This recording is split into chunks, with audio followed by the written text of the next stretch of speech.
അവിടുത്തെ നന്മയും കരുണയും ജീവിതകാലം മുഴുവൻ എന്നെ അനുഗമിക്കും.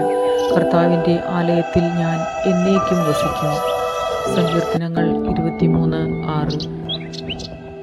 സ്നേഹപിതാവായ ദൈവമേ, ഈ 2025 വർഷത്തിൽ അങ്ങ് ഞങ്ങളുടെ കുടുംബങ്ങളിൽ ചൊരിഞ്ഞ നിരവധിയായ അനുഗ്രഹങ്ങൾക്ക് കോടാനുകോടി നന്ദി പറയുന്നു.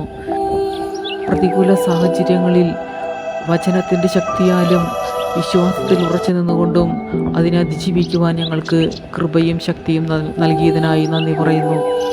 ഈ കഴിഞ്ഞ വർഷത്തിൽ കർത്താവെ, ഞങ്ങൾ ആരെയെങ്കിലും വേദനിപ്പിച്ചിട്ടുണ്ടെങ്കിൽ ഞങ്ങൾ അങ്ങയോടും അവരോടും മാപ്പ് ചോദിക്കുന്നു. കാരുണ്യവാനായ കർത്താവെ, ഞങ്ങളെ വേദനിപ്പിച്ചവരോട് ഞങ്ങൾ ഹൃദയപൂർവ്വം ക്ഷമിക്കുന്നു. ഇതാ ഒരു പുതിയ വർഷം കൂടെ ഞങ്ങൾക്ക് അങ്ങ് ദാനമായി തന്നതിനായി നന്ദി പറയുന്നു. 2026 അനുഗ്രഹങ്ങളുടെ വർഷമായി തീരട്ടെ. ഈ 2026 ആരെയും വാക്കുകൊണ്ടോ പ്രവൃത്തി കൊണ്ടോ ഉപേക്ഷയാലോ ഞങ്ങൾ വേദനിപ്പിക്കാനിടയാകാതിരിക്കട്ടെ. അങ്ങയുടെ വചനത്തിൻ്റെ ശക്തിയിലും വിശ്വാസത്തിലും ഉറച്ചു നിന്നുകൊണ്ട് പ്രതികൂല സാഹചര്യങ്ങളെയും സാത്താൻ്റെ കുടിലതന്ത്രങ്ങളെയും അതിജീവിക്കുവാൻ ഞങ്ങൾക്ക് കൃപയും ശക്തിയും തന്നിരണമേ. ഞങ്ങളുടെ ഓരോ ആഗ്രഹങ്ങളും ആവശ്യങ്ങളും എല്ലാം അറിയുന്ന നല്ല തമ്പുരാനെ, സമയത്തിൻ്റെ പൂർണ്ണതയിൽ അതെല്ലാം അങ്ങ് നിറവേറ്റി തരുന്നതിനായി നന്ദി പറയുന്നു.